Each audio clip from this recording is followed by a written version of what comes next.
I'm Justy. Tema hari ini jangan positif. Bagaimana jangan positif? Ayo kita bedah di podcast ini. Check it out now.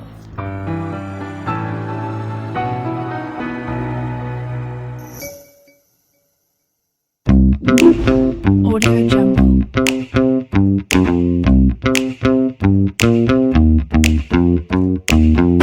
Audio Jungle.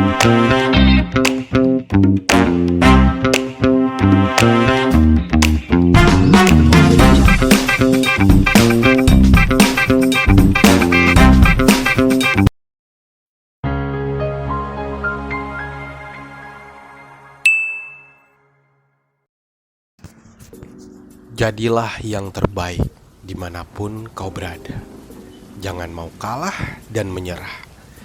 Jadilah positif setiap hari. Jika ada masalah, jangan bersedih. Sedih itu hanya bagi mereka yang lemah.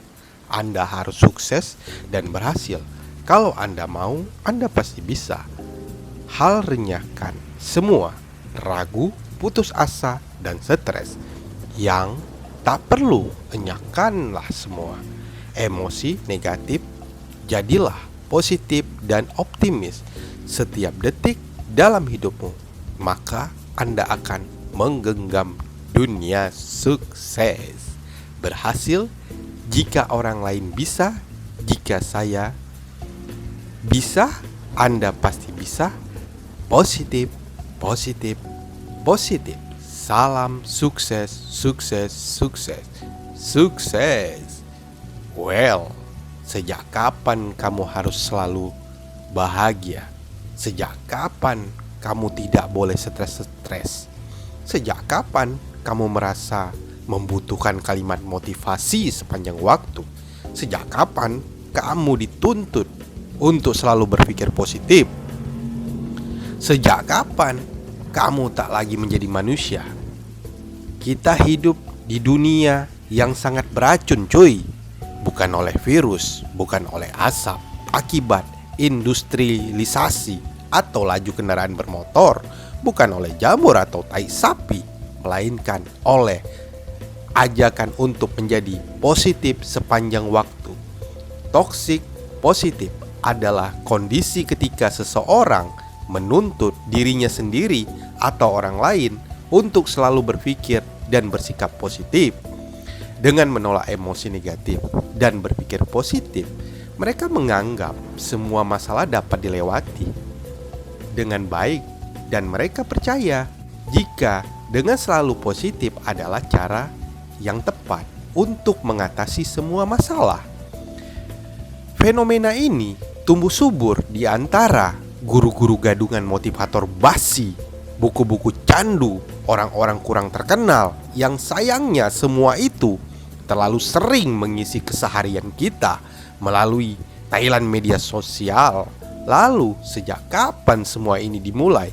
Mungkin saja kamu menganggap pamer kekayaan sebagai motivasi. Sejak orang-orang dengan Lamborghini, jet pribadi, mantra-mantra, doktrin-doktrin, cerita tragis masa lalu yang bertebaran di seminar-seminar, di webinar-webinar, buku-buku tayangan sosial media di YouTube yang berisi ajakan untuk selalu menjadi positif. Mungkin semua itu dimulai sejak kamu menelan utuh ajakan untuk semangat. Kamu pasti bisa. Bisa, jangan bersedih, lupakan masa lalumu, berbahagialah, selalu berpikir positif. Jadilah selalu positif, be positif. Hidup tak selalu positif.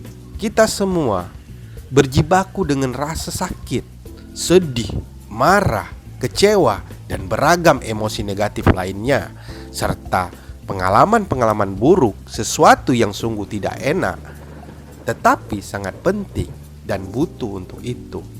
Rasakan, alami, dan hadapi dengan jujur.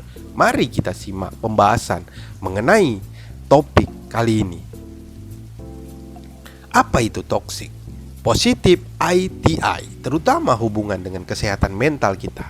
Oke, sebenarnya istilah ini yang munculin bukan saya. Saya cuma dengar-dengar saja di media sosial. Kadang-kadang toksik positif itu digabungkan sebagai sebuah istilah. Ya, tapi jadi saya nggak tahu apakah definisi saya ini sesuai dengan orang yang pertama kali benar-benar melontarkan istilahnya begitu. Ya, tapi sudah lama sekali saya memang menyikapi bahwa positive thinking itu seringkali tidak perlu dan justru tidak sehat. Oke, dan saya pernah menulis satu artikel tentang bagaimana kalau stres, justru kita nggak boleh berusaha untuk berpikir positif. Nah, ketika saya lihat penjelasan orang-orang mengenai toxic positif, BT, itu kok agak mirip. Sebagaimana dengan penjelasan saya, mengapa kita sebaiknya menghindari untuk being positive all the time, all the time, Ya, pertama, ya berpikir positif setiap saat. Itu tidak realistis dan tidak ada yang mampu sebenarnya. Bagian daripada hidup. Kalau kita ibaratkan seperti cuaca, ya kadang-kadang dia terang, kadang-kadang mendung, kadang-kadang hujan, kadang-kadang badai. Demikian pula cuaca di dalam batin kita. Kadang-kadang dia senang, kadang-kadang dia tenang, kadang-kadang dia melo, kadang-kadang juga dia sedih, karena kadang dia marah. Gitu. Jadi tidaklah sama seperti tidaklah natural. Untuk kita berusaha mengatur cuaca, kita juga tidak bisa memaksakan cuaca di dalam pikiran kita selalu cerah dan terang gitu. Oke, pertama itu bahwa dia nggak realistis dan nobody can do it. Ada orang yang bisa positif all the time sepanjang hidupnya. Saya belum ketemu satupun orang yang jadi kalian. Saya bisa positif all the time gitu kalau orang yang pura-pura positif. Banyak pengertian. Tapi kan kita bisa menduga bahwa positif yang dibuat-buat itu tidak sehat dan sebermanfaat positive thinking. Dalam arti yang sebetulnya itu menjaga orang memaksakan diri untuk menjadi positif. Ia bisa artinya jadi menafik pikiran dan perasaan negatif yang harusnya dihadapi dan mengerti dan diselesaikan lebih karena dia berpikir. Saya nggak boleh positif, nggak boleh negatif. Artinya negatifnya bukan hilang, malah diredam ke dalam bawah sadar. Dan ketika pikiran dan perasaan negatif diredam ke bawah sadar, justru jadi lebih berbahaya daripada kalau disadari. Jadi, pertama, kalau negatifnya kita tolak dengan positif, dia tidak menyelesaikan negatifnya, malah jam ke bawah sadar. Kita pakai analogi yang sederhana. Katakanlah segelas air putih dalam batin kita. Oke? Rasanya tawar, artinya batin kita sedang netral. Katakanlah kalau marah sama orang itu adalah pikiran dan perasaan positif. Sementara rasa asin dalam pikiran dan perasaan yang negatif itu, ya kalau orang sedang merasa netral, kalau dia berpikir positif, ibaratnya kita seperti menambahkan gula ke dalam secangkir air tersebut. Akhirnya dari tawar jadi manis. Ya, nggak menjadi masalah. Tidak jadi toksik juga di situ. Oke. Tapi kalau orang sedang merasa negatif, artinya kan dalam secangkir lagi ada air yang asin. Ya karena di dalamnya pasti ada garamnya gitu kan. Betul.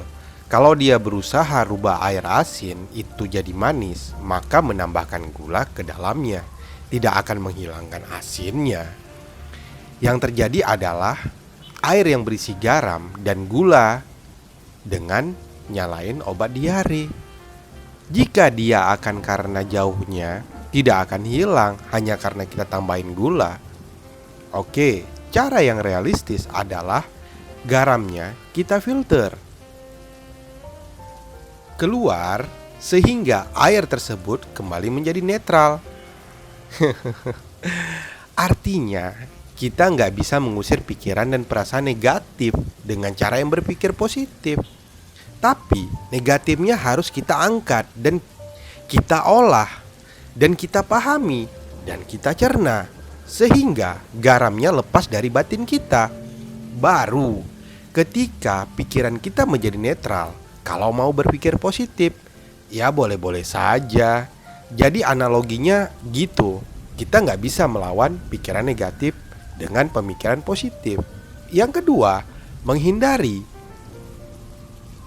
diri dari berpikir negatif juga mencegah kita untuk menjadi waspada dan hati-hati.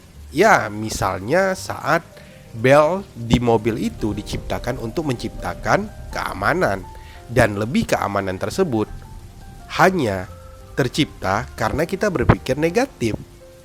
Kalau nggak pakai bel, ada tabrakan kecelakaan. Kita bisa cedera, bahkan mati. Tapi kalau itu menghadapinya dengan positif, nggak pasti aman, nggak bakal tabrakan, nggak bakal kecelakaan.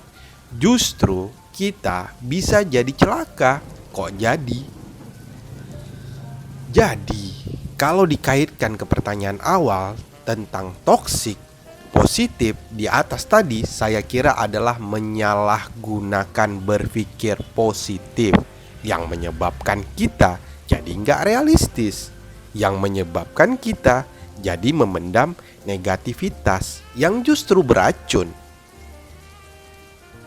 Di dalam bawah sadar kita yang menyebabkan kita menjadi tidak waspada dan hati-hati dan membuat kita jadi ekstra tegang karena kalau kita berpikir, saya nggak boleh berpikiran negatif. Pada saat berpikiran negatif, datangkan kita jadi tegang karena kita ngomong kita nggak boleh begitu. Apalagi kalau percaya sama law of attraction yang bilang bahwa kalau berpikir negatif kita akan mengundang kesialan, hal-hal negatif. Meyakini tegangan karena katanya bisa kontrol pikiran dan emosi kita. Dari saya juga selain menganjurkan jangan berpikir positif juga, saya menghancurkan, sudahilah upaya untuk mengontrol pikiran. Karena pikiran pada dasarnya nggak bisa dikontrol. Yang kita bisa kontrol adalah perilaku kita, iya kan? Nah, jadi apa yang dilakukan dengan negativitasnya itu?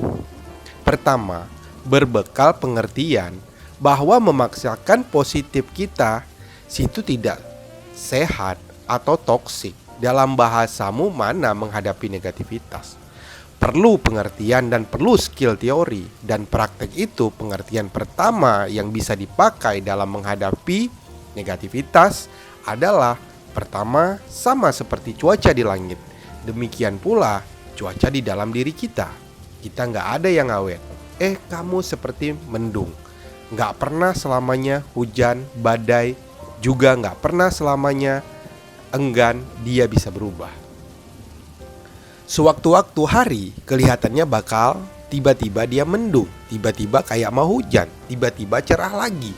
Jadi kalau kita ngerti cuaca seperti itu, ketika di dalam diri cuaca batin kita juga bisa ngerti bahwa pertama dia bisa berubah seketika. Tapi namun perubahannya, maunya itu sedang kesedihan atau teman kepanik, ia tidak akan permanen. Hingga kita tidak perlu melakukan apa-apa selain daripada mengerti bahwa dia bisa berubah seketika dan tidak akan permanen. Yang kedua, kita sadari, saat ini cuacanya lagi mendung atau cuacanya lagi hujan. Oke, nama seperti cuaca, kita pakai payung supaya kita nggak basah. Ya, demikian pula dengan diri kita, bisa pakai payung. Pakai payungnya, salah satunya payung pengertian bahwa tidak akan permanen. Kedua, dia tidak selalu benar. Bahagia kita nggak pernah awet dan belum tentu benar. Sedikit nggak pernah awet dan lentur. Benar, kita cuma perlunya CEO. Sekarang cuacanya lagi sedih, senang, sedang merasa marah.